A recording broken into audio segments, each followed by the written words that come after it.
So my name's Miranda Reed. So yeah, this is gonna be a kind of crazy, but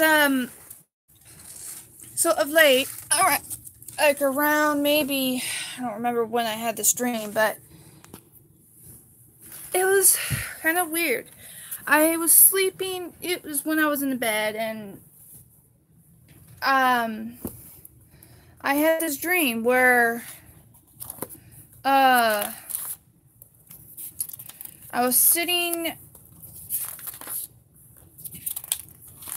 down outside of a house on a back patio deck on a picnic table.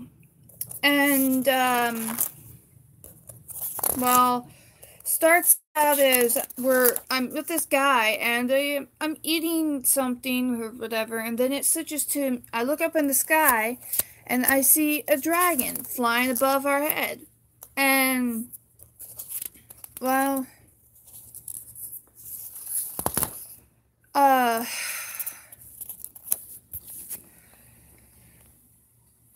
and I look up and then it switches to me reading the Bible, not really reading the Bible, but it has something to do with reading the Bible. And saying it's in the, I have it written down here. I can show you.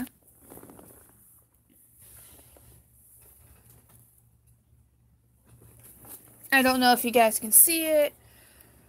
It's like right there. It's my dream journal, but it's just a thing. It says so.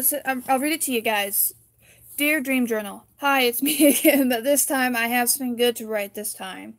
So it started out with me and someone I do not know sitting outside on a picnic table. I believe we were eating lunch or breakfast. And then either I or him/her look up into the sky and we see a dragon with, I guess, I don't remember exactly if it was two-headed dragon, but, or maybe it was three heads, IDK. And then it switches to me trying to tell this guy something that is in the Bible. But when I opened the Bible, there was a couple pages that were grayed out, for some reason that I do not know. And I remember saying something, it's in the book of Revelations, but didn't say which chapter and verse. But I clearly remember finding pages that has something to do with dragons. I remember telling the dude that it's in the book of Revelations. But the weird part is the grayed out part of the Bible. I don't know if someone was trying to prevent me or someone else from reading those chapters and verses or what. Not. But that part of the dream I know was making it look weird and all. But I can clearly remember saying maybe the grayed out pages are something to do with the future or something to do with what's going to happen in the future or another thing. I said it could have something to do with what's going to happen to us in the future, and he said I don't know why I've had to said, maybe, but we don't know. Then that's when I remember I was looking in the Bible that could tell us something to do with the dragons that we saw flying in the sky. And then, scene switch, then it switches to me being in my bedroom, lying down in my bed, when all of a sudden I hear a loud boom. And I look outside my window, and nothing but chaos. What? Nothing but chaos. And there was brown dirt that replaced the black tar cement, and across from my bedroom window was the next building, which was nothing but black, crisp, and burnt down. And then I get up and go out into the living room, and my roommate, Renee, says, "What was that?" And I said, "I don't know." And I see her walking to the door, and I remember saying, "Don't go out there." But she goes out there anyway, and I notice that the living room is a mess. There was a box in the middle of the living room, but there was no couches in the living room, and that's when I woke up. Well, that's all for now. Bye. Sincerely, Miranda Lynn Reed. And I just got done watching a previous video where this guy, he says that in one of his own dreams, where there was a moving van someone was moving out. And I just kept thinking, like, I should do a video of myself doing this. Not to copy him, maybe, I don't know. But I've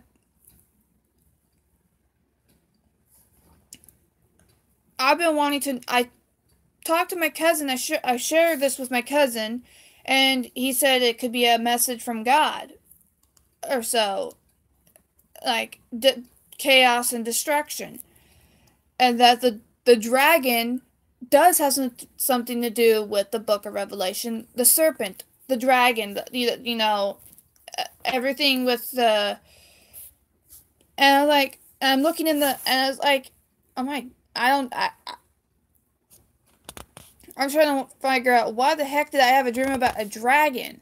I mean, I haven't really I haven't really read the Book of Revelation in a while. I've been more focused reading finishing the other parts of the Bible so I can understand it more. And out of nowhere, and I have, and previous before that I had that dream, I hadn't even been watching anything to do with Apocalypse or anything to do with it. So I don't see how I could be having dreams like that unless maybe deep down in myself, subconscious, it's been there and something in me knows something's up. Because every time I look in the sky, I just feel like something's not right with the sky. Something's not right. I keep on seeing weird patterns in the sky, like weird star patterns. I don't know. Maybe I'm just looking for something. I don't know, but I just noticed it and I was like, "What the hell is going on?" Excuse my French. I should start to learn to not cuss as much, because it's not ladylike. And so people tells me, some people. But I woke up and I was like, I hope I don't forget that, because to me I was like, so I decided I was gonna write it down on a piece of paper so I would remember it. Being that as it may, is if I didn't write it down, I would most technically forget it. Now, some of it I could have, some of the dream I don't remember all of it. It didn't exactly make much sense to me, mostly because it's a dream and I didn't think to turn to God and ask him, was this dream that you sent me a message? Or is it just my subconscious telling me something? Something that maybe, I don't know. But, and then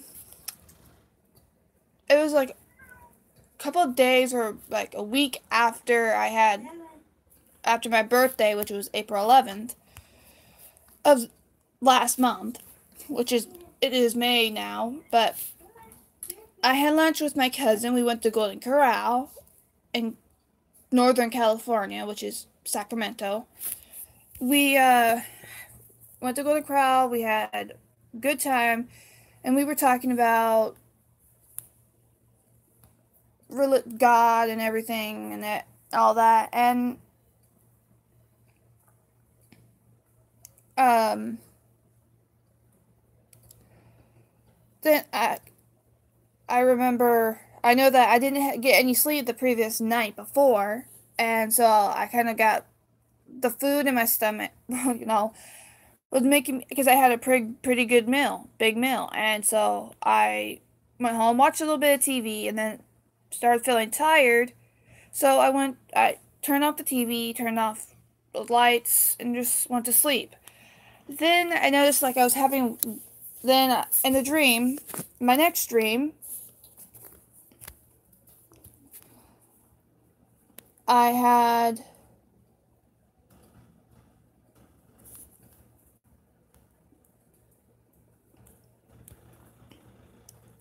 I was walking I was walking the path where I normally take my dogs to go to the bathroom, which is right by a park with like slides, stairs where kids climb up and go slide down the slides and everything. And there's like a freaking tornado with it's like black and has like red dots swirling around in it. And then something kind of creature comes out and starts talking to me. But the weird thing is, you know how in certain dreams, where if it's something weird, you feel really scared and terrified because you it can mean many things. A demonic spirit pays you a visit or whatever. But the weird thing is, I wasn't afraid of it. I was like calm.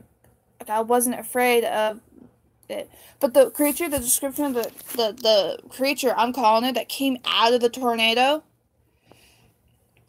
said something like, "Behold, the time is near. The time is nigh." I can't exactly remember what it said because I didn't write it down when I should have. My big mistake. But,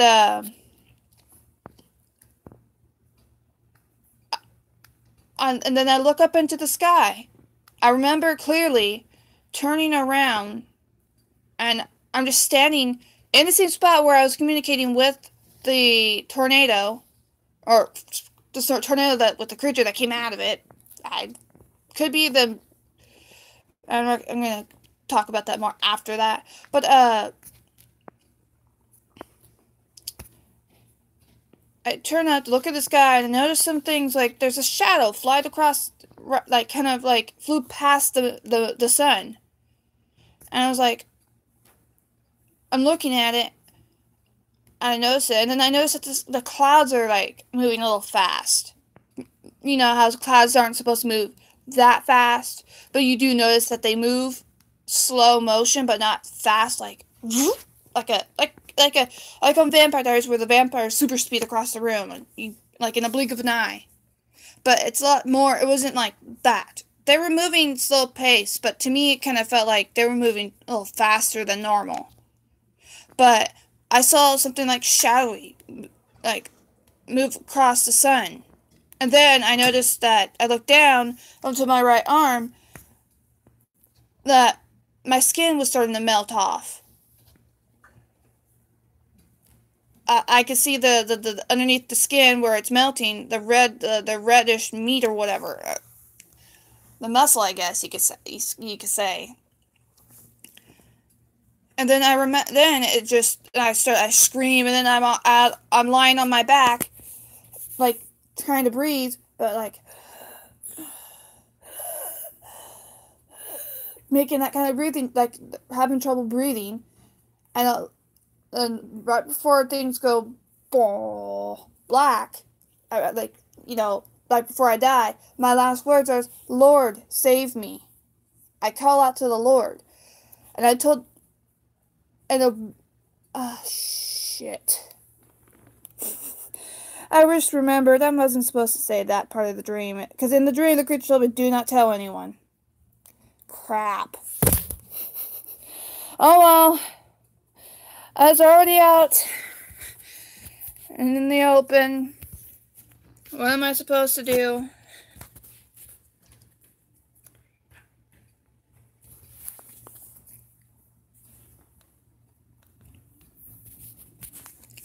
Oh well.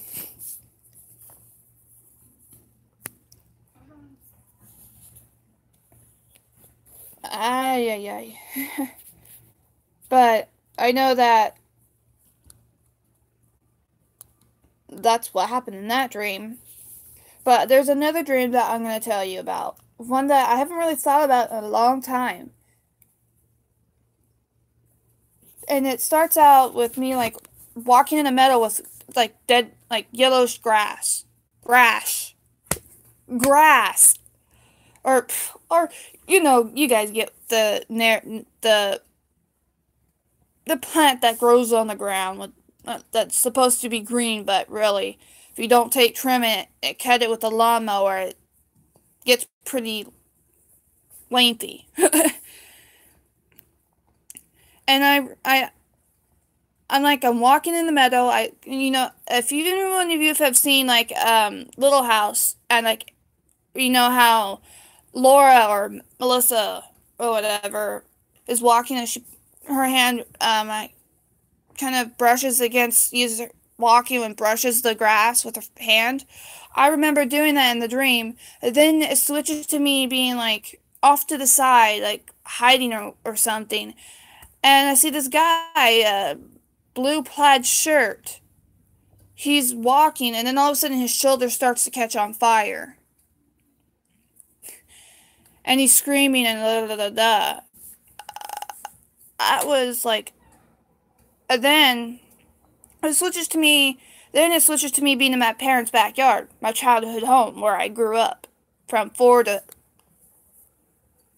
well, and I'm walking from out in the where the grass is towards the patio. I get to the patio, and then I'm pressed up against the, well, part of the wall on the sliding glass door, and I hear a narrative saying this girl is fighting her demons.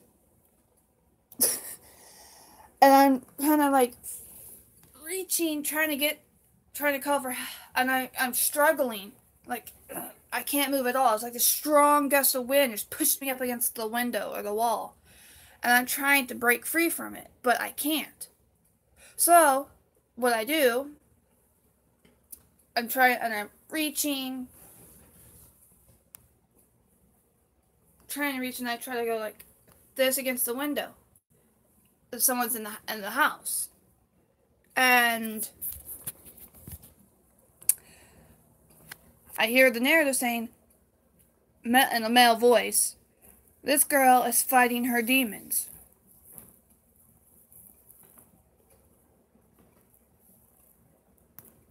I mean,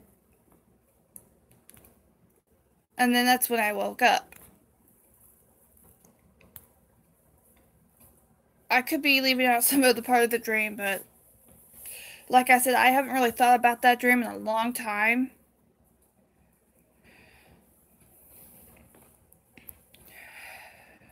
And some of the dreams, I still don't remember all of it.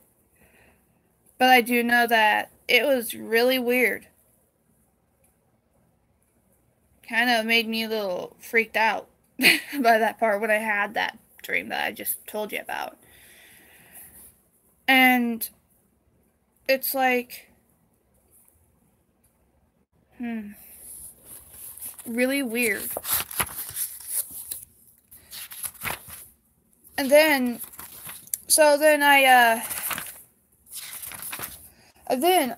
where's that book? Somewhere I have, it's not in that book. I have a book. I wrote down this weird, it's like a, oh God, where did it go? Sorry, Lord, forgive me. For I should not have said that. Your name in vain. What is it? Is that the, no.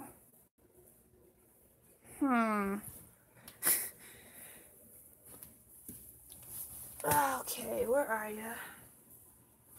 Bruh. Okay then, I obviously have lost that book. Barnables. That is me trying not to cuss. Saying any weird little words or letters. Knuckle butters. Barnacle beakababo. Oh, there goes a cat playing with its bird. Oh. Nikita Pachapa.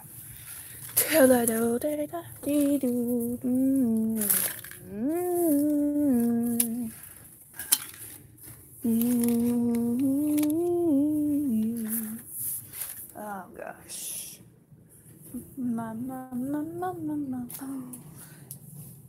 Hercules, Salem Hercules. Come on, get up, boy. Come on. Thank you. I know. Come on, go over that way, baby. Barnacles. What?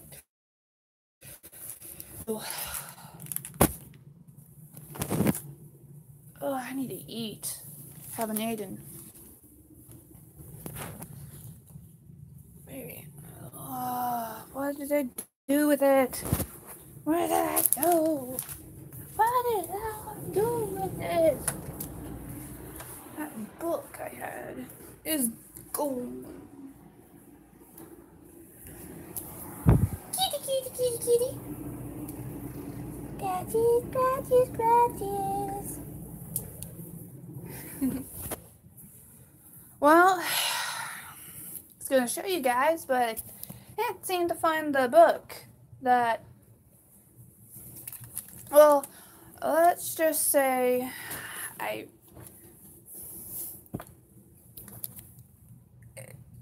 if I could find it, I'd show you the thing that I wrote in it.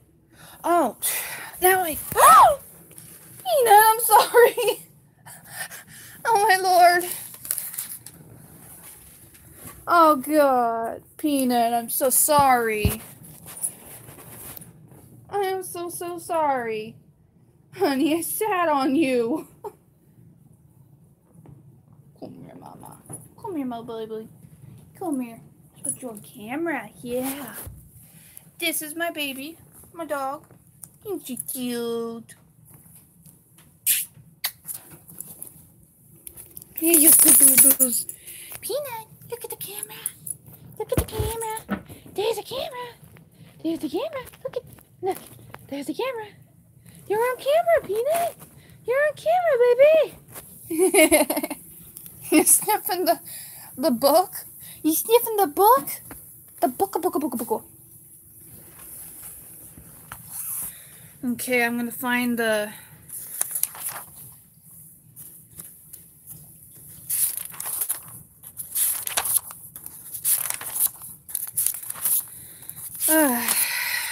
okay. Yeah, so, I wrote a song. Wonder if I can switch views. Oh, yeah, I can. So this is it. It's a song title, or this is what I wrote. It says, "Woe is my love, has no faith. Oh, how I love to give you my all, but I have no love for you. Have no faith in me, so how do you expect me to trust you with my feelings if ye don't show proof of your own true affections and your needs? Oh, is my love good enough for you? Or has there been no faith in us from the beginning? Oh, how I wish there was a time we would love one another, but there has been no love from the beginning. Oh, there's no time for love when you don't have the time for us or for our relationship. Oh, la ba da dee. Oh, ho, la dee da. No time for love. Oh, the love we once shared has gone, and now it's been replaced with someone else. Whoa, oh. The love we shared was never there, but you and I both know it was a matter of time we felt it, but we didn't want to face reality, which is life. No time for love, no time to spare.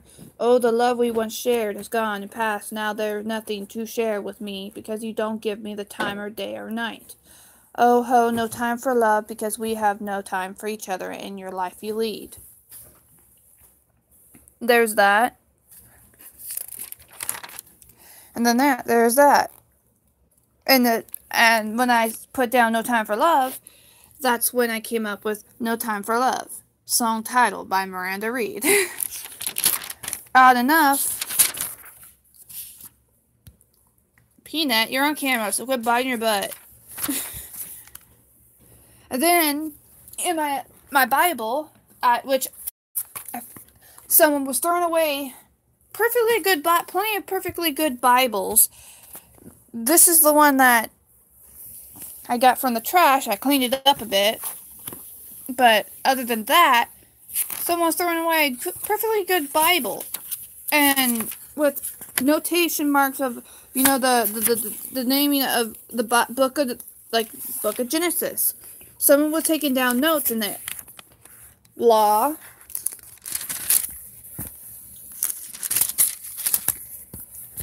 And there's right now, I'm kind of not feeling this. I guess I'm just not into sharing this, but I right now I'm kind of feeling a little off. But uh, they've and with purple pen they've marked the verses of Genesis like 16, 17, 18, and then chapter 3. So and then there's another more.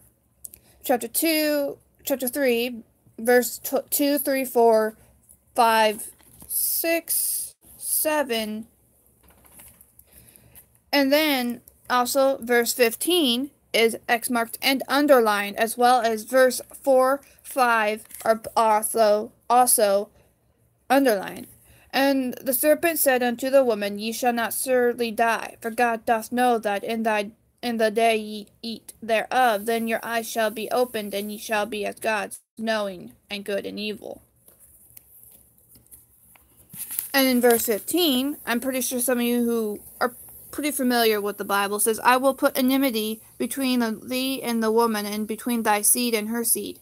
It shall bruise thy head, and thou shalt bruise his heel.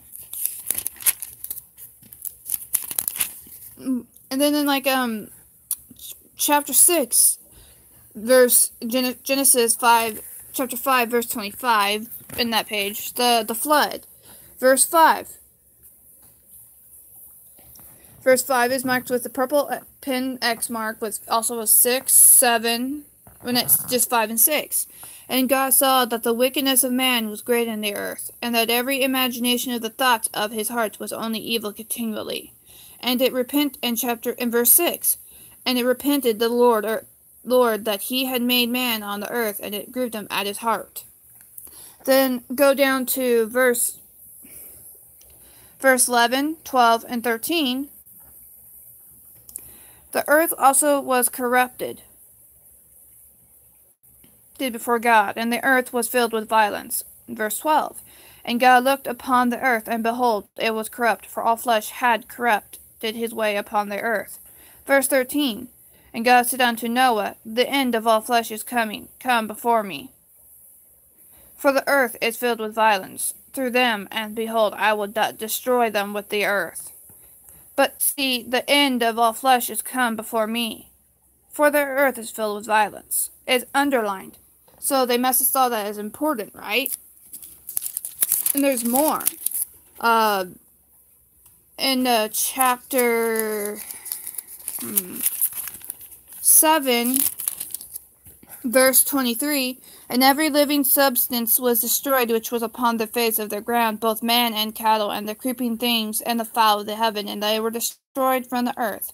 And Noah only remained alive, and they that were with him in the ark. And then chapter 9, verse 3 was underlined. Every moving thing that liveth shall be meat for you, even as a green herb have I given you all things. And verse 4 of chapter 9. But flesh with the life thereof, which is the blood thereof, shall ye not eat? Then on this page was marked, it has notes like Middle Eastern, I don't know what that says, but Joseph, Caucasian, African. Verse 25 of, I guess, 29, not verse 29, of chapter 9, I guess, verse 25 is underlined. And he said, Cursed be Canaan, a servant of servants shall he be unto his brethren. My cousin said that whoever had previously owned this Bible was concerned with, I guess, the nationalities. I don't know. It's what he took it as, but it could mean many things. I'm not even sure why they were underlining it, and what even your being Caucasian or African has anything to do with the Bible. Well, but it said, he said, Cursed be Canaan, a servant of servants shall he be unto his brethren. And then in verse 26, and he said, Blessed be the Lord God of Shem, and Canaan shall be his servant. I don't know what Shem means, but then verse 27, the first beginning of the paragraph, God shall enlarge Joseph, and he shall dwell in the tents of Shem, and Canaan shall be his servant. And pretty much that's one of those. I hate it when it does that. And then chapter 12.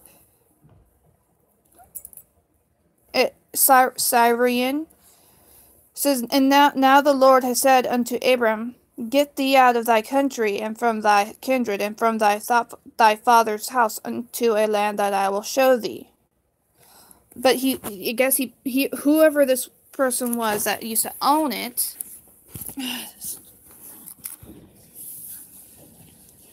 is like, points to Abraham. What does Syrian have anything to do with Abraham? But it's also highlighted and underlined.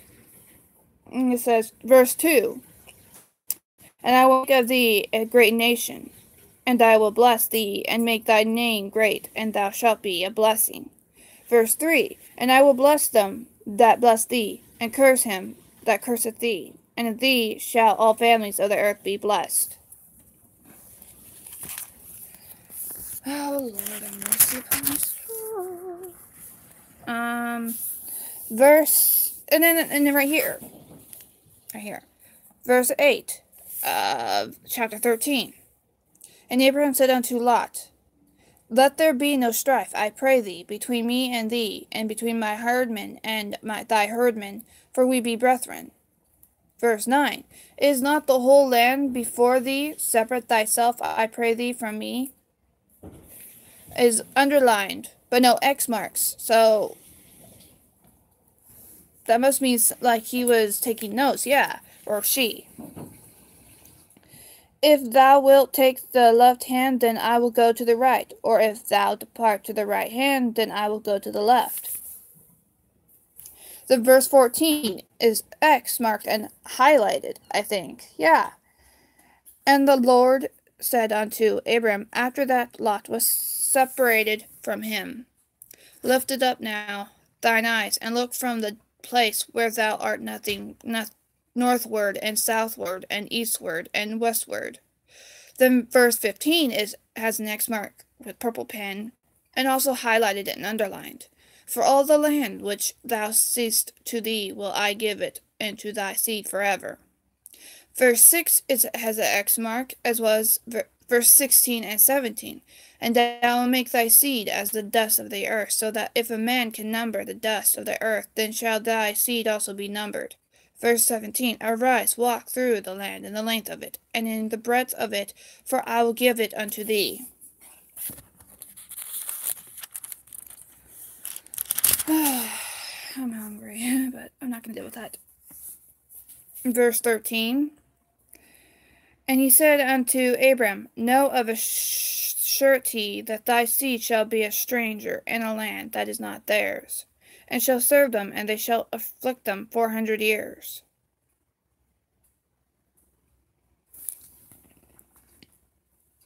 Then verse 18, the beginning of it, is underlined. In the same day the Lord made a covenant with Abraham, saying, Unto thy seed have I given this land, from the river of Egypt unto the great river of the river Euphrates.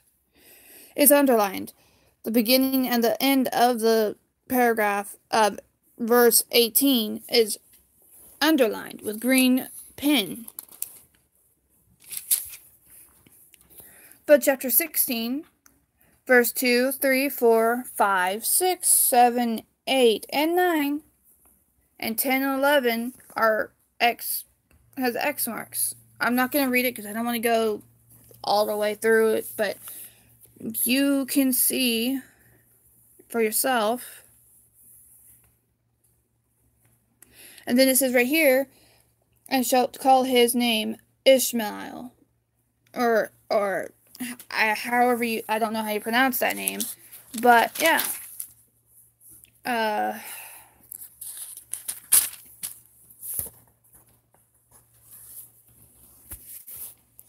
This will make it a lot easier if I were to do it like this. Um, then from chapter 21. And the Lord visited Sarah as he had said, and the Lord did unto Sarah as he had spoken. For Sarah conceived and bare Abraham a son in his old age, at the set of time of which God had spoken to him. And Abraham called the name of his son that was born unto him, whom Sarah bare to him, Isaac. And Abraham circumcised his son Isaac, being 8 days old, as God had commanded him. And Abraham was 100 years old when his son Isaac was born unto him. And Sarah said, God hath made me to laugh, so that all that hear will laugh with me. Oh gosh. And let me repeat that without the yawn in it. And Sarah said, God hath made me to laugh, so that all that hear will laugh with me. And she said, who would have said unto Abraham that Sarah should have given children suck? I don't even want to begin what that means. Who would have said unto Abraham that Sarah would have given children suck? That right there don't make sense to me. Children suck? Okay then. For I have borne him a son in his old age. And the child grew and was weaned. And Abraham made a great feast the same day that Isaac was weaned. And Sarah saw the son of Hagar the Egyptian, which she had borne unto Abraham, mocking. Wherefore she said unto Abraham, cast out this bondwoman and her son. For the son of this bondwoman shall not be heir with my son, even with Isaac. And the thing was very grievous in Abraham's sight because of his son. And God said unto Abraham, let it not be grievance in thy sight because of the lad, and because of thy bondwoman, and all that Sarah hath said unto thee. Hearken unto her voice, for in Isaac shall thy seed be called. Whoever this owner used to be must have saw great importance for the putting an X mark next to each verse, and underlining and highlighting it. Because I've noticed in some of the other chapters also have the same markings at random points of the Bible. They're studying, they're doing everything on I don't know.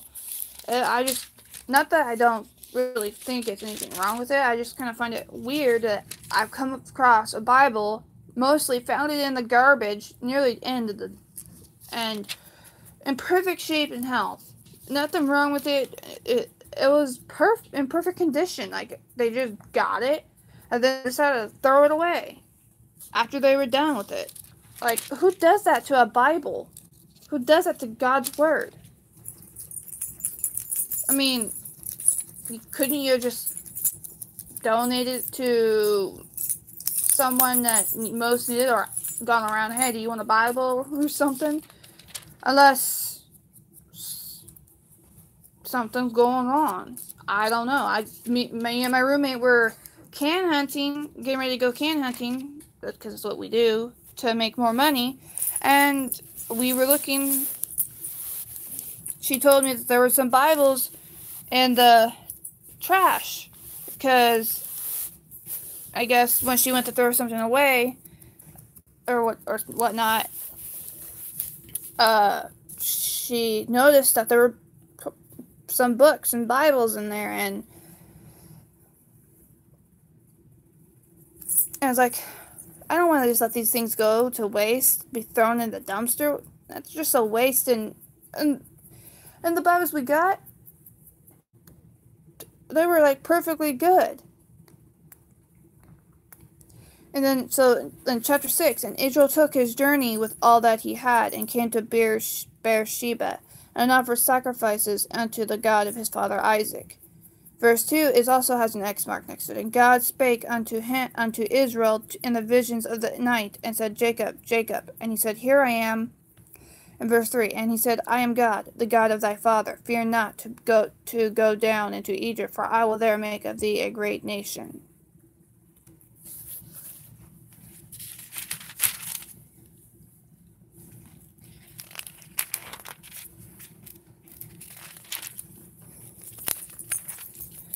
Alright, Miss Peanut, quit itching so much. Get it, yeah, please.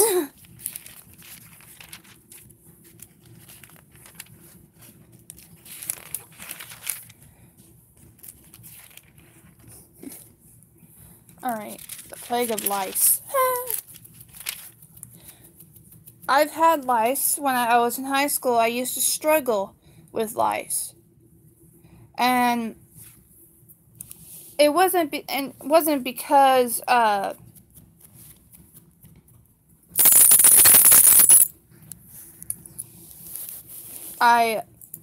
it wasn't because you know I would hang around be going to school, and I'd be coming home and my head be itchy as heck, and then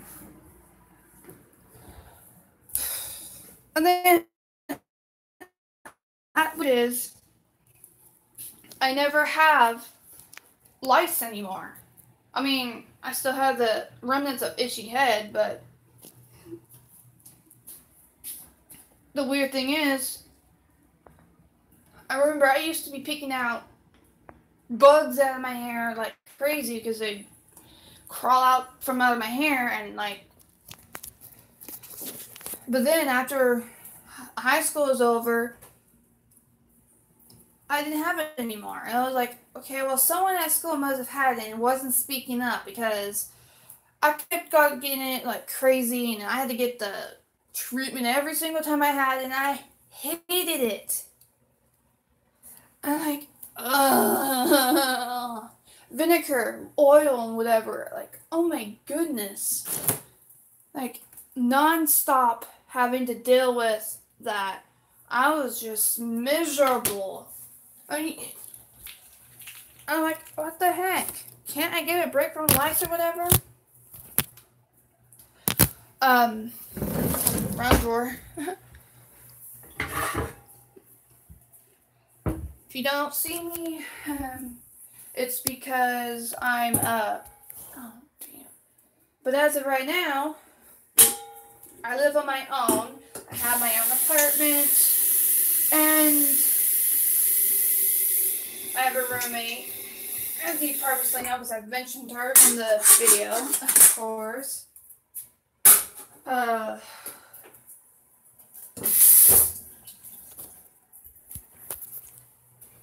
And yeah, so I don't know how it is to have freaking lice in your hair, and it's freaking irritating as heck.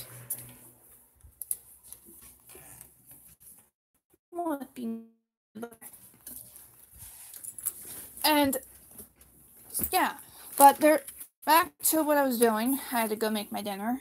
Well, past dinner, but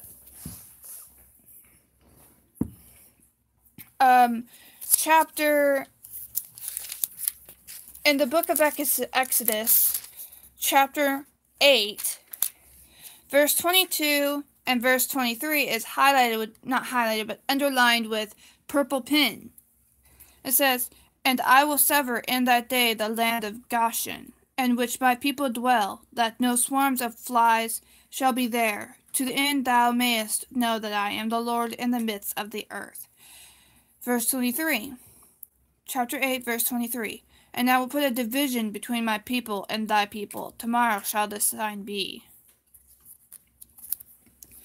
Yeah, so another thing. That person must have saw something, must have understood that, or whatnot. I don't know.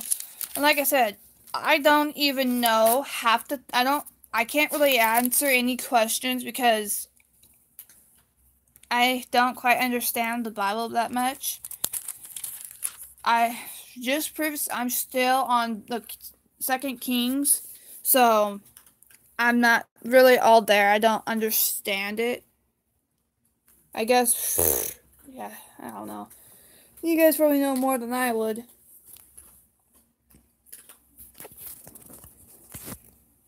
But against, and then in chapter 11, verse 7, another X mark with purple pen. But against any of the children of Israel shall not a dog move his tongue against man or beast, that ye may know how the Lord doth put a difference between the Egyptians and Israel. Not dog move his tongue. Okay, well that don't make much sense. And then page 100 of the Bible, chapter 12, verse 40, 41, 42. Now the sojourning of the children of Israel who dwelt in Egypt was 430 years. Verse 41. And it came to pass at the end of the 430 years, even the selfsame day it came to pass that all the hosts of the Lord went out from the land of Egypt. Verse 42. It is a night to be much observed unto the Lord, for bringing them out from the land of Egypt. This is that night of the Lord to be observed of all the children of Israel and their generation. Marked with an X. I know that he's probably taking notes, but then chapter 17, there's an X mark by, and all the congregation of the children of Israel journeyed from the wilderness of Sin, after their journeys according to the commandment of the Lord, and pitched in Rephidim, however you pronounce that word, and there was no water for the people to drink. Verse 2, Wherefore the people did chide with Moses, and said, Give us water that we may drink. And Moses said unto them, Why chide ye with me? Wherefore do ye tempt the Lord? Why chide ye with me? Wherefore do ye tempt the Lord?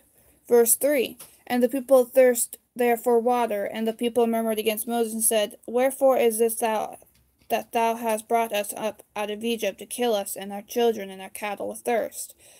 Verse 4 is also with an X mark. And Moses cried unto the Lord, saying, What shall I do unto this people, that they be almost ready to stone me? Verse 5, And the Lord said unto Moses, Go on before the people, take with thee the elders of Israel, and thy rod wherewith thou smotest. Verse 6, Behold, I will stand before thee there upon the rock in Horeb, and thou shalt smite the rock, and there shall come water out of it, that the people may drink. And Moses did so in the sight of the elders of Israel. Meribah. And then in chapter 18, it's underlined. No X, but underlined.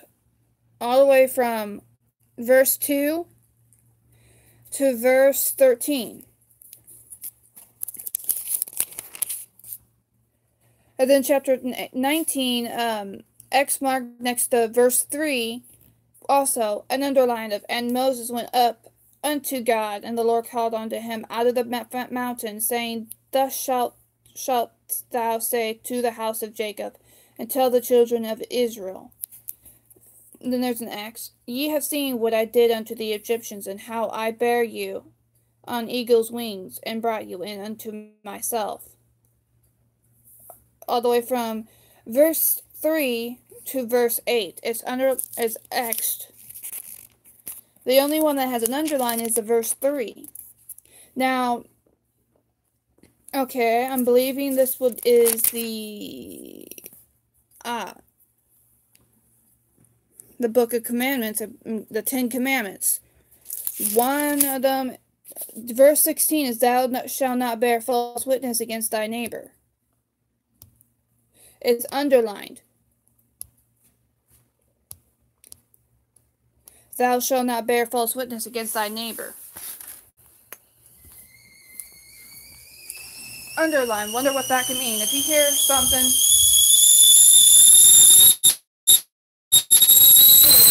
sorry guys, that freaking hurts. I don't mean to have you to hear that.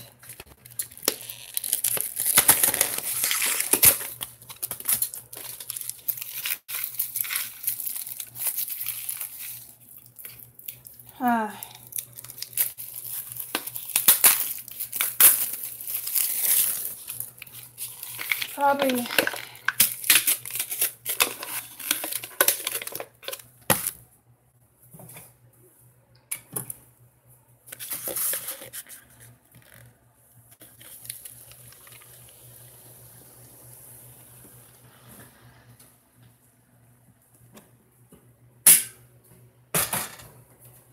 No.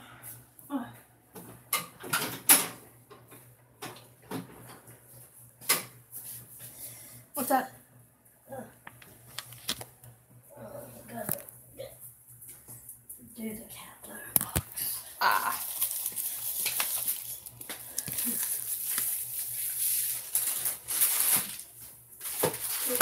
Sorry. Sorry. Oh, Thumbelina, move! That's it. Oh, are you gonna get a drink? I thought I put water in your bowl.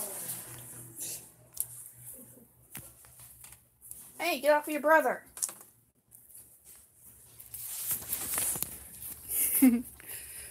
Look at that. Still cute. Dog next to kitty. Peanut.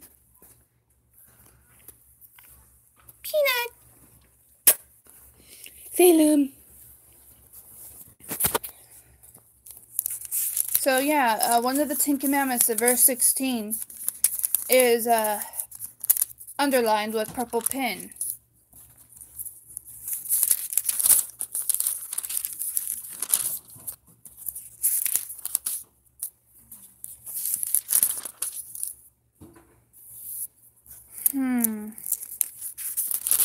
Tempted to skip part of this and go to the one that I really want to show you, because to be honest with you, I really don't want to be scrolling through half the book and then have this be a 1 hour long video. You gotta be really bored with me, and you probably already are, and that's why I have no views at this very timely moment.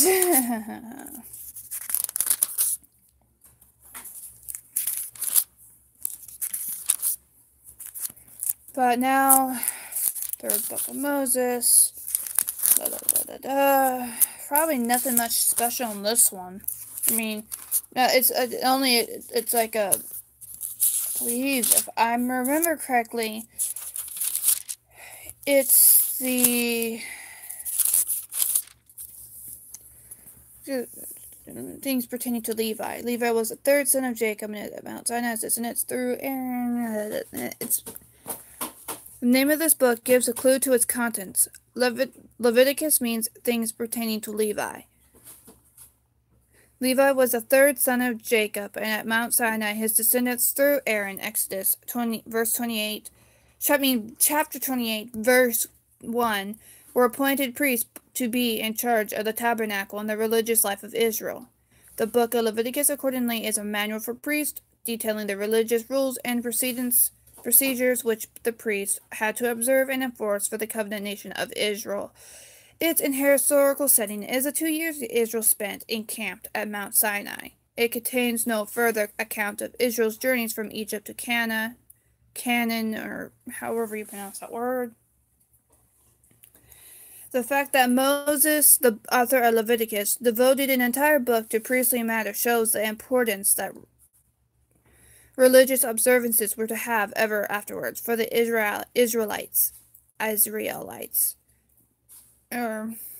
Christians, under the terms of Christ's new covenant, do not regard these Levitical regulations as binding, but they do obey the same God, not in the letter of the law, but in the spirit of Christ. Basic outline: the laws and instructions for sacrifices, the Aaronic priesthood, regulations for holy living, the Day of Atonement, practical holiness, convocations, feasts and seasons, conditions for God's blessings. Basically, it's for priests and everything. And no, Salem, don't. I don't know why, but I get very protective when a cat gets on my Bible. I get very upset. Mostly because I hold the Bible as sacred to my heart. And I get very upset if it's torn, ripped, or destroyed. I guess it gets me a little upset because it's the word of the Bible is the word of God. So if anything were to happen to it, it's like destroying the work of God. The word of God, His word and His law and everything that comes with it. So I guess I have every reason to feel a little upset about it because I mean, granted, yeah, the cat don't know better, but I still get upset about it as I hold it sacred to me. Didn't find no underlinings or markings, so that means he's only whoever this book used to belong to was only using the part of the books, some of the books that actually had something to do with whatever he was trying to get at. Like the book of Numbers, the fourth book of Moses called this unusual name comes from the counting census of the Israelites once at Mount Sinai, chapter 1, verse 2, and the second time after the 40 years travel in the wilderness. Chapter 26, verse 2. The book of Numbers is a travel diary written by Moses telling the story of the Israelites' departure from Mount Sinai. After the 2-year encampment, it records their adventures until finally they arrived at the eastern side of the Jordan River before entering the promised land of Canaan. The book demonstrates how difficult it was for God's covenant people to retain faith and trust in God in the face of continuing troubles and disappointments. But it also demonstrates the greater faithfulness of God in accomplishing His purpose with Israel. God never permitted Israel's failure to destroy His own intention of forming a people for Himself. Christians may have the same confidence in God in spite of repeated faithlessness in the church.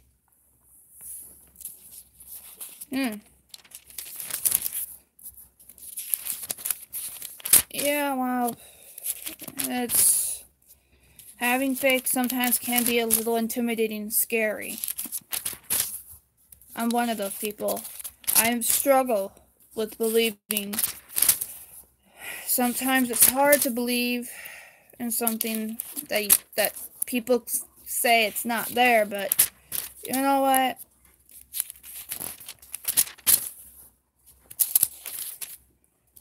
There's a lot of things that out in this world that we don't even know that exist that really do we really have the right to say that God doesn't exist when He might as well exist and it does exist? I mean, I'm not about to get in a big old argument with people who think that science matters. That's their belief. Science can't solve everything. It can solve some things, but it can't solve everything. Even if with time and progress, science can't really solve or can't, solve. It can solve only the problems that actually in line with scientific measurements and scientific theories and all that kind of stuff. I'm not much of a science fan. I'm more of a history fan. I love history. That's one thing I love the most, but I also love reading and writing, but I hate math. But though math you need to have and when you need to do like money and everything. But yeah, book Numbers has no underlining or X marks. Deuteronomy, the fifth book of Moses called Deuteronomy, or, wow. In this book, the Israelites were encamped just east of the Jordan River, making preparations for crossing into Canaan. These Israelites were a new generation, most of whom were not alive at the time of the Exodus and the encampment of Sinai. So Moses, by means of the speeches recorded here,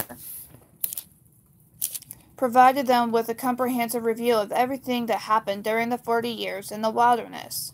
Moses stressed two things: Israel's unfaithfulness and God's faithfulness.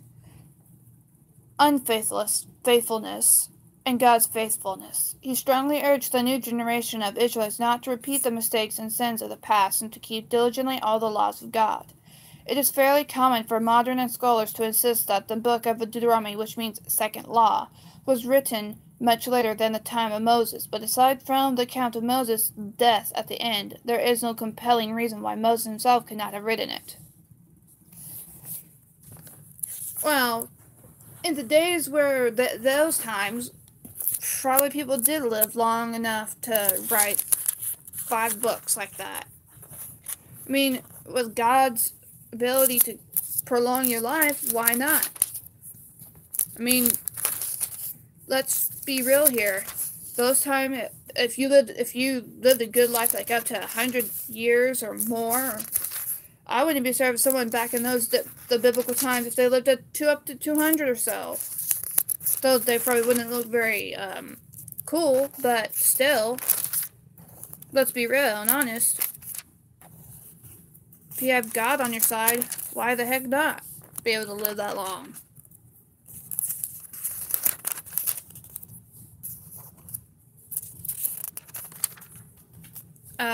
So far, no X marks the spot or underline or highlighting yet. Found one, but I had to go back. So chapter 8, verse 2, and thou shalt remember all the way which the Lord thy God led thee these 40 years. These, that must be like, led these. That must have been a misspelled word, like a incorrect way of explaining something.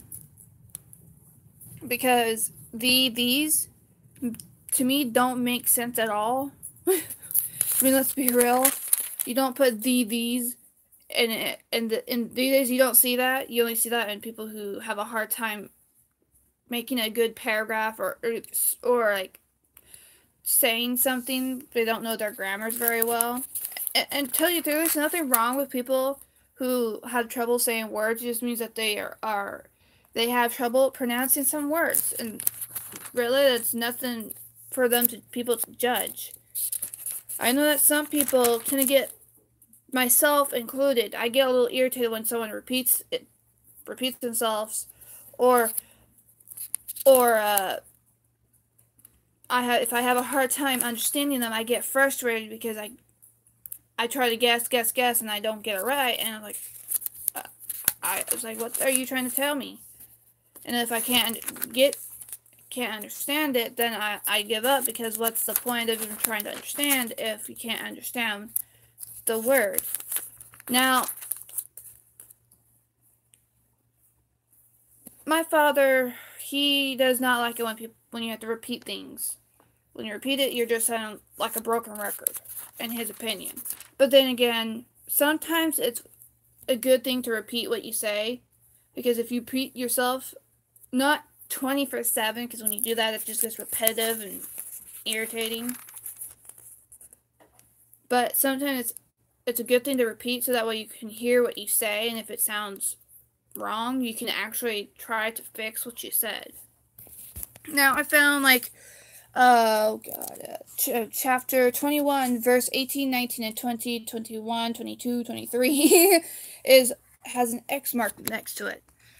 If a man have a stubborn and rebellious son, which will not obey the voice of his father, or the voice of his mother, and that when they have chastened him, will not hearken unto them, then shall his father and his mother lay hold on him, and bring him out unto the elders of his city, and unto the great of his place. And they shall say unto the elders of this city, This our son is stubborn and rebellious. He will not obey our voice. He is a glutton and a drunkard. And all the men of his city shall stone him with stones that he die. So shalt thou put evil away from among you, and all Israel shall hear and fear. That sounds like me when I was a teenager.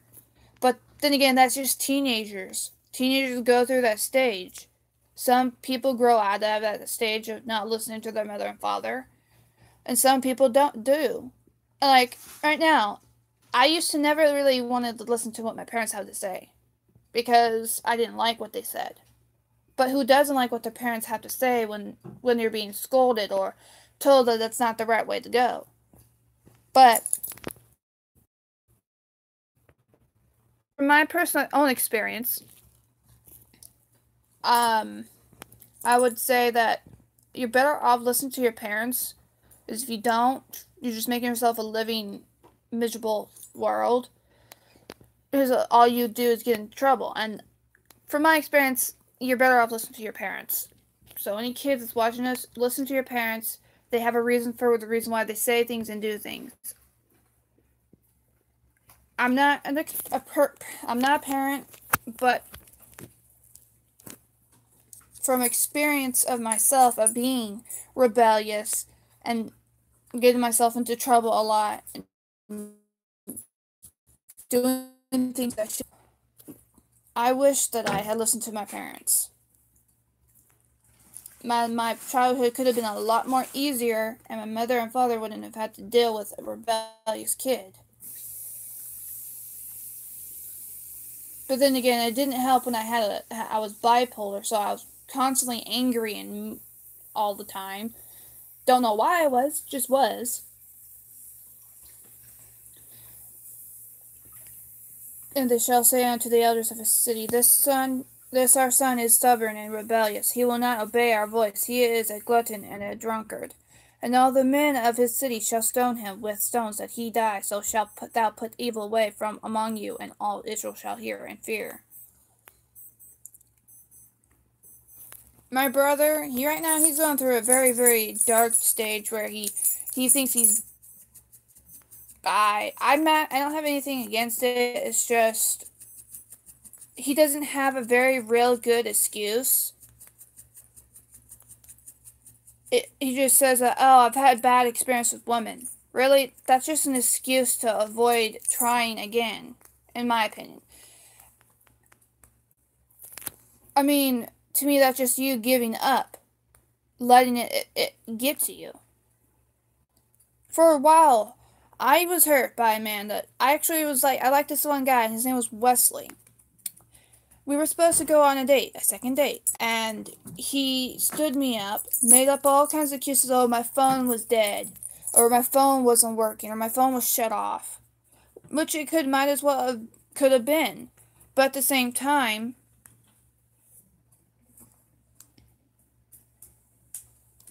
I didn't believe him.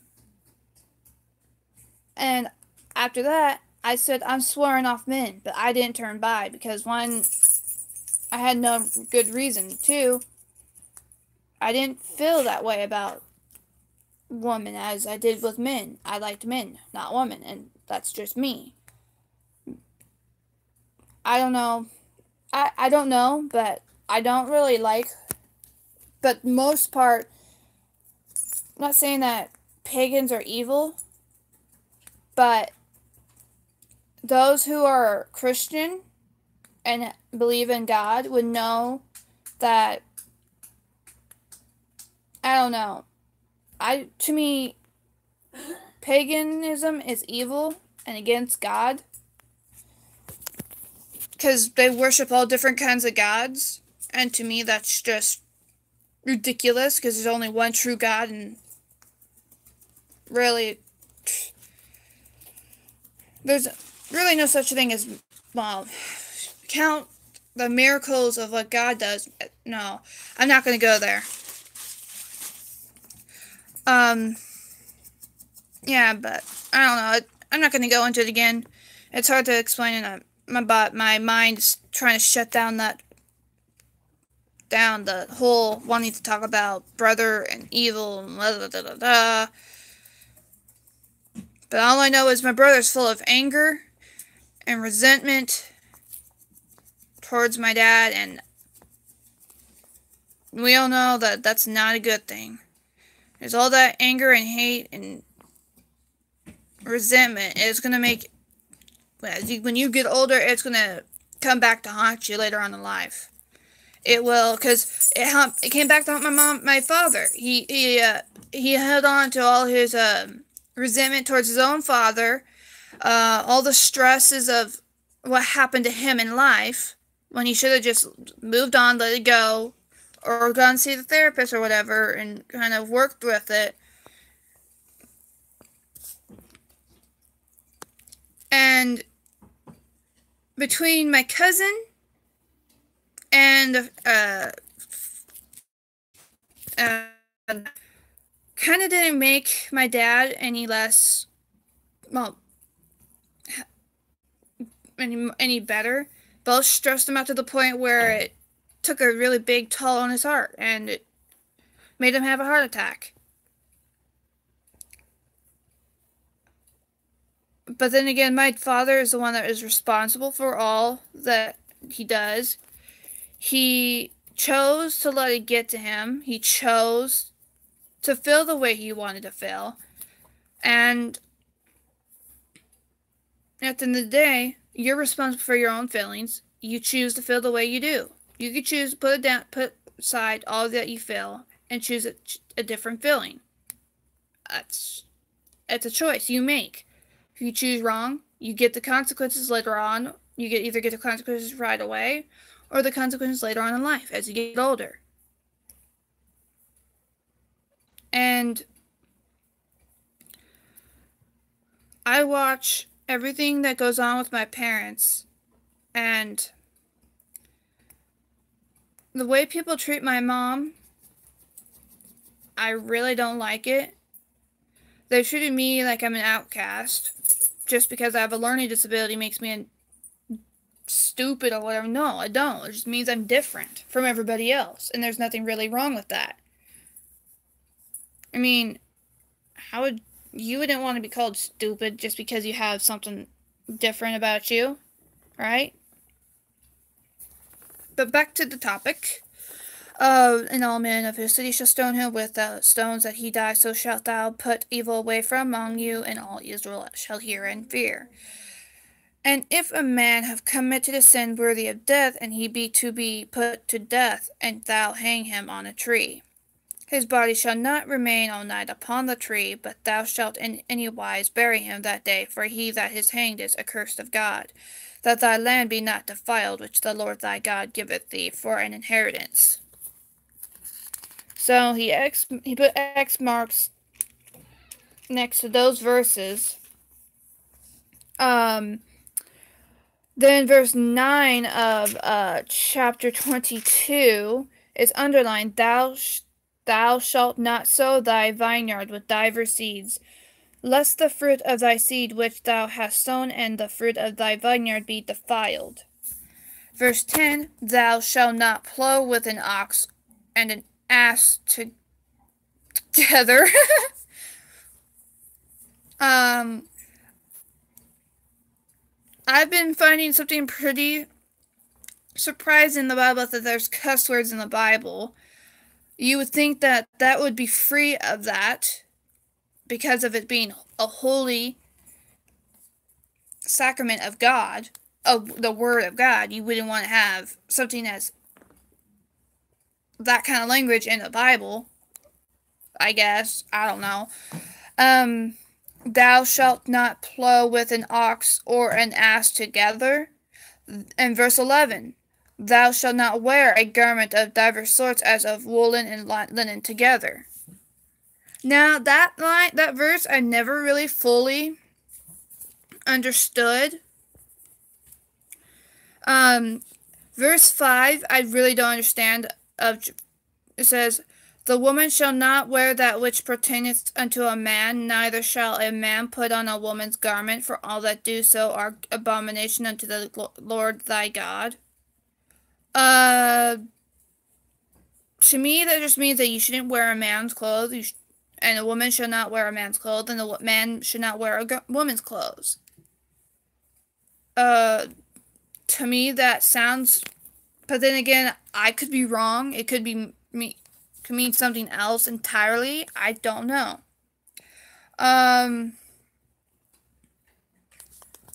If any man takes a wife and go in unto her and hate her, that sounds more like Henry VIII. So yeah,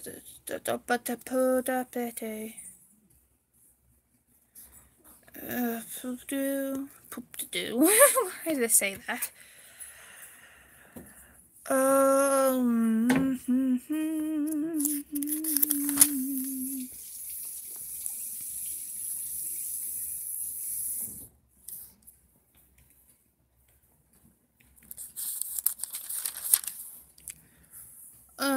Well.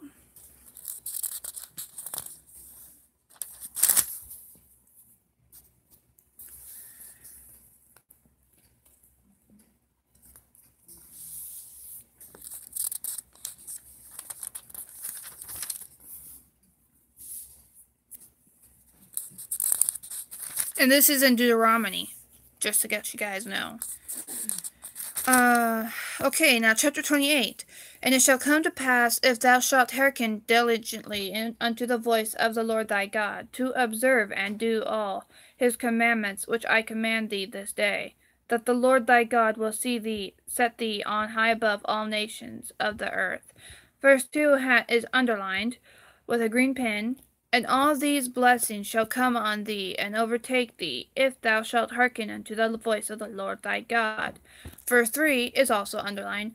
Blessed shalt thou be in the city, and blessed shalt thou be in the field. Verse 4 is also underlined. Blessed shall be the fruit of thy body, and the fruit of thy ground, and the fruit of thy cattle, the increase of thy kine, and the flocks of thy sheep. Verse 5 is also the same as the other three verses.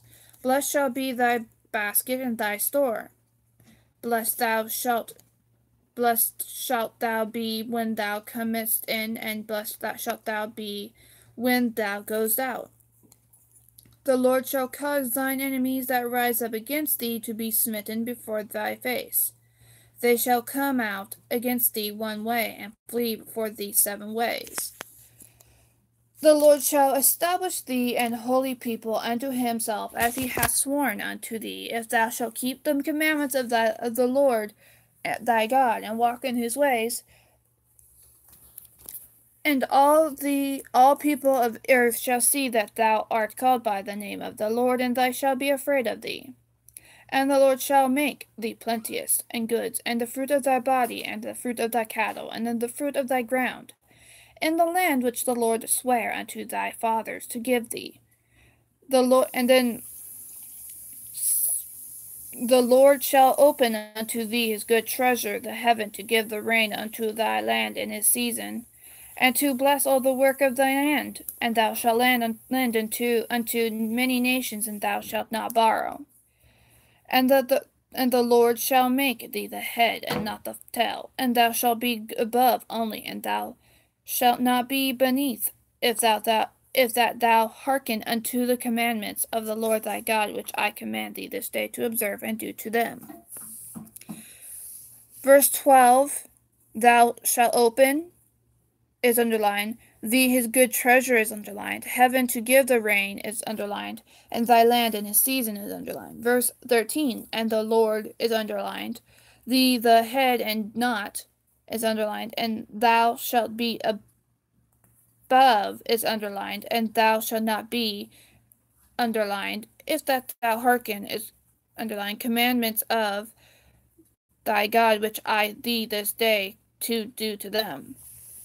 And the Lord thee the head, and not, and thou shalt be, and thou shalt not be, not if that thou hearken commandments of thy God, which I thee this day do to do them. That's all that was underlined in the chapter 28.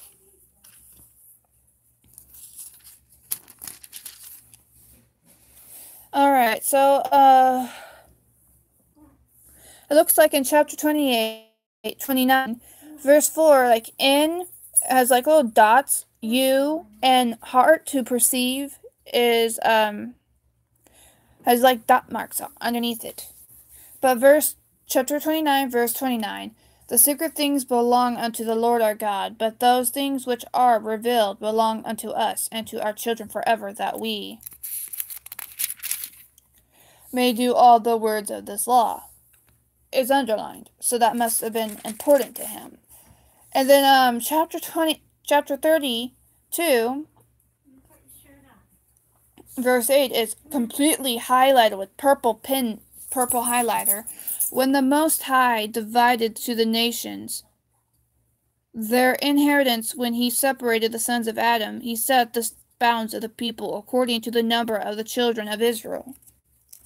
It's completely highlighted all the way through, to the point where you can see literally when you turn it to the next page, the highlighter. He went way overboard with that part. But then again, and then the book of Joshua, adultery or a division. I'll show you Jeez. Dance party. Dream.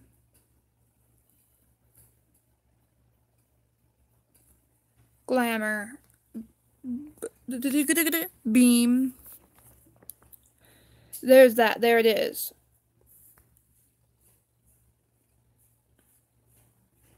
Done. Dooku. Sepia. Silver screen. Haunt. Woo! Sketch.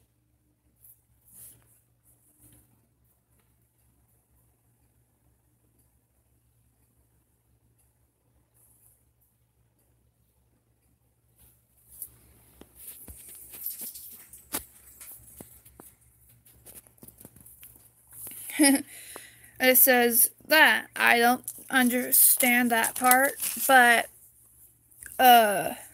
I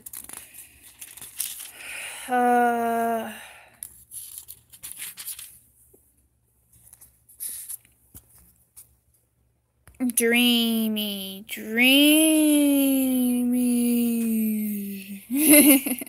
glamour,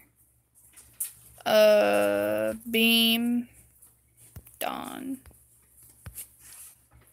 We got a letter on our door. Okay. What they're saying. Please be advised that there will be an. What do you think it is? Please be advised there will be an audit inspection performed on 6/7/18. Oh, great. This audit will include an inspection of southern random apartment terriers. To prepare for this audit, we will be performing a unit-by-unit inspection of all apartment homes in our community. Therefore, we wish to notify you that we will be entering your apartment on 5/24 between 8 a.m. and 5 p.m. for a pre-audit inspection. As we will be inspecting all units, we will not be able to give a more specific time or day, just the time frame mentioned above. If possible, we will notify you again within 72 hours of the audit if your apartment has been one of the random homes selected for an interior inspection. If they sent this to us, they've obviously think that we need it. In order to prepare for this agency visit, please take some time to check the following items. If anything repairs.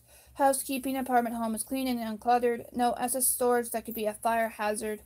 No wiring taped to the floor or ceiling. Maintenance items required to be in good working conditions are toilets needs to flush properly, garbage disposals, light fixtures and their covers, HVAC functioning correctly and has a clean filter, bathroom exhaust fans, oven range and range hoods. Make sure fans work and aluminum foil on trip pans is not permitted. Water heater closet should not be used for storage of any items. Fire sprinkler, do not hang anything from those. Carpeting should not have tiers. Blinds should not be broken and windows and doors should have access in and out. Must not be blocked by furniture or other personal belongings. These are just a few items to double check when looking through your home. So we're talking this? No, I'm doing a live feed. So basically, I'm on live doing this. Please notify the office immediately if any issues, smoke, fire alarms, and working condition attached, and no missing batteries. No unauthorized occupants. So meaning, any broken blind needs to be notified to the manager. Meaning, our carpet should not be torn. Period. Our rugs are old. Renee, that's not old. It's called wear and tear. The dog's scratching out the carpet. The dog's running back and forth. Peanut, stop that. Yeah, but our rug was old before we moved in. Because the people that used to live here had dogs and cats, I was told. Well, I don't know. There's nothing we can do about it, Renee. You just have to go with it and deal with it.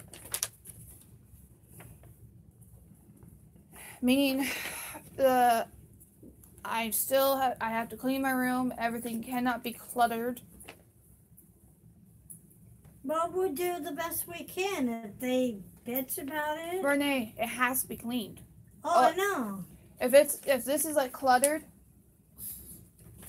we're gonna be chosen for the inspection, real inspection. Yeah, I know. Probably even if nothing is clean, we're still gonna be chosen. They always choose the people that had in the past that had made mistakes. Like they don't want to live us down. Like let us live it down. Yeah. I knew this was gonna happen. Oh, my foot's falling asleep. Great. Just perfect. Not exactly. I don't like that feeling. Ooh, I hate that feeling. Hi, Mama. My foot is asleep. Hi, Mama. Hi, Mama. Ooh, I hate that feeling.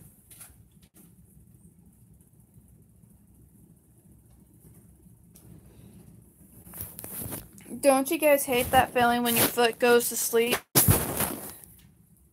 Oh, any movement, it kind of makes my leg tingle, and it's not an enjoyable feeling.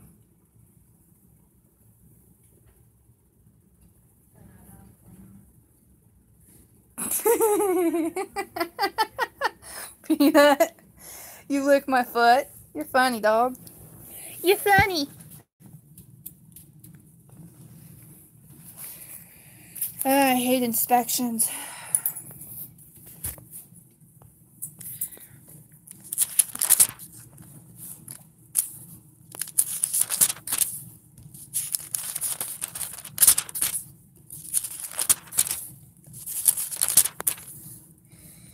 And phone needs to be put on the charger.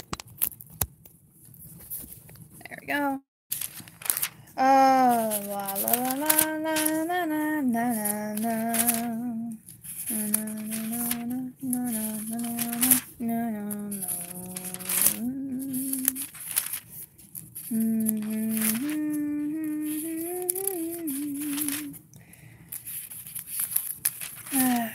This means we're gonna have to take care of this house. And now the Book of Judges, 100 years from the settlement again into the establishment of monarchy under Saul. The Book of Judges describes a minute.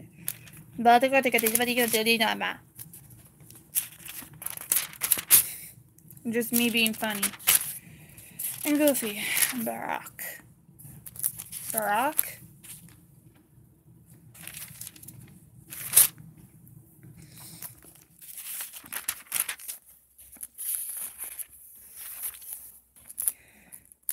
Defeated the Midianites. Gideon refuses kingship. Abimelech, or however you pronounce that thing. Gideon's death. Abimelech. Josaphat cried for deliverance from the birth of Samson. Adon. The revenge of Samson. The marriage of Samson. Samson and Delilah. Samson's death. I should be... Oh, my lord.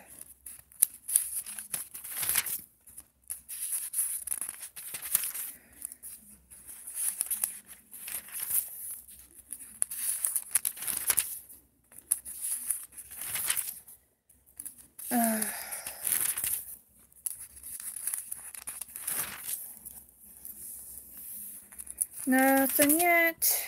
Guess I should supposedly end this. Okay, the Book of Ruth. It's like a 1 page.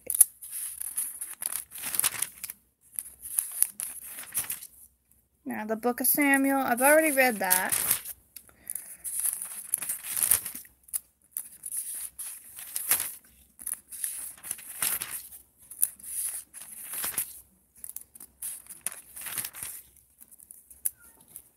Oh, then there's Precious the cat meowing.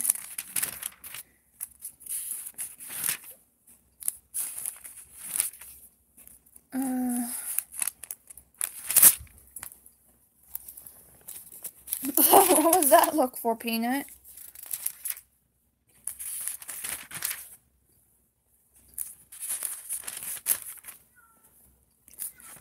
I hear you. Must mean she found a bug. Or so.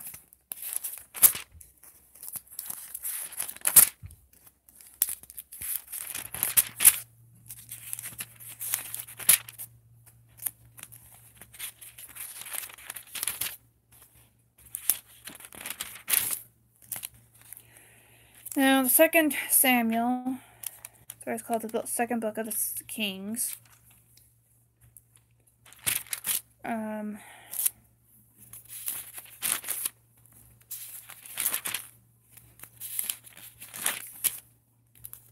Bringing up the ark, David's prayer, basically about the reign of King David.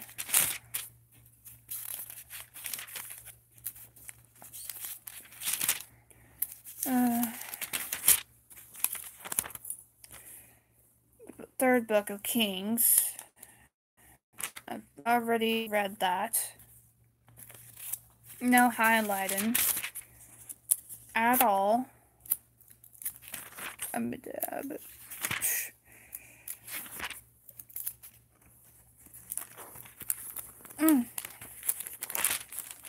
Yeah, and the second book of Kings is the fourth book of the Kings. Gonna put that down.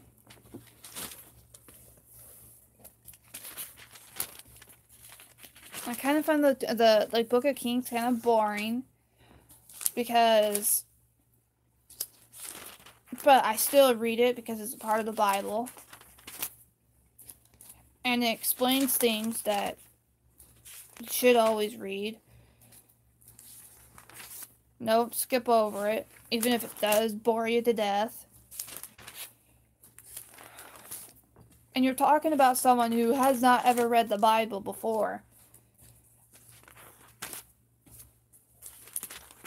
Today I don't really understand things because my mind is somewhere else and I'm bored, so. But I'm doing this because I want to. Not because I don't have to. Because I have to. I do it because I want to. Now, the Book of Chronicles is exclusively dynasty of David after extensive genealogy. One records of David's reign. The second describes the reign of Solomon. The revolt of the 10 tribes, the history of the kings of Judah, the Babylonian captivity, and concludes with the Cyrus edict permitting the Jews to return to Jerusalem in order to rebuild the temple.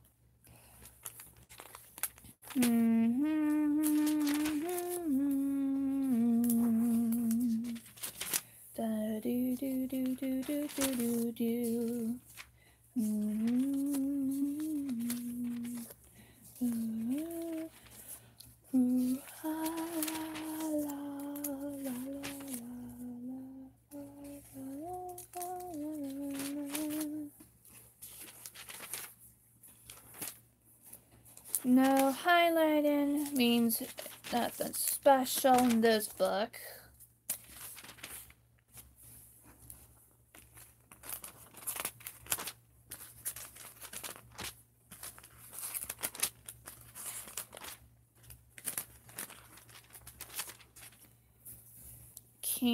Second King.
Ezra.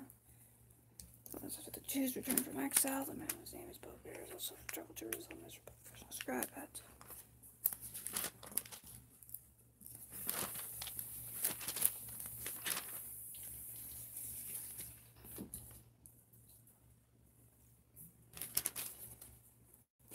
Alright, so in the book of Nehemiah, about a century after the return from exile, a high official of the king of Persia, Nehemiah, heard distressing news from Jerusalem. The struggling community of returned Jews was being harassed by a local enemy. Nehemiah secured permission from the king of Persia to do what he could to establish this community more firmly. Armed with this royal authority, he persuaded the Jews to put up a wall around Jerusalem, clear away the ancient rubble, and designated families to live there. This being done, Nehemiah then called a solemn assembly at which the scribe Ezra read the book of the law, and the people vowed to obey this covenant faithfully. Nehemiah then enforced the Sabbath rules and broke up mixed marriages. The highlight of the book of Nehemiah is the reading about the law by Ezra. Christians as well should show a continuing willingness to be instructed from the sacred scriptures.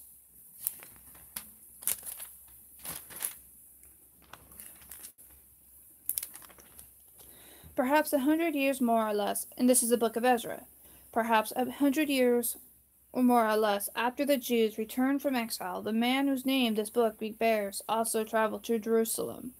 Ezra, by profession a scribe, had secured a commission from the king of Persia. Jews were still under Persian control to teach and enforce the Jewish law.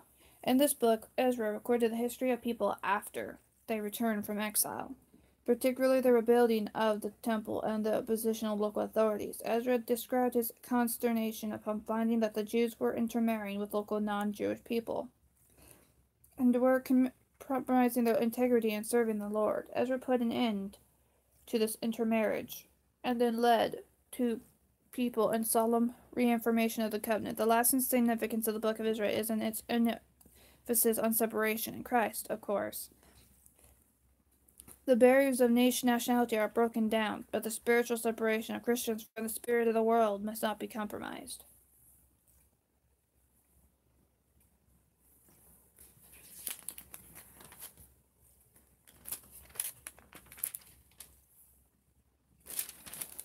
So, chapter 2, and it says, And it came to pass in the month Nisan, in the 20th year of, I don't even know what that word is, king, that wine was before. Wherefore the king said unto me, Why is thy countenance sad, seeing thou art not sick? This is nothing else but sorrow of heart. Then I was very sore afraid.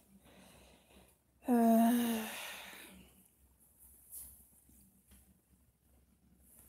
said unto the king, Let the king live forever, whilst that should not that my countenance be sad when the city, the place of my father's I'm going to end it right now, out of the tense where my mind's saying no more, too much right now. So I'll talk to you guys later on. I hope I get some views. If not, oh well. Bye. Ciao.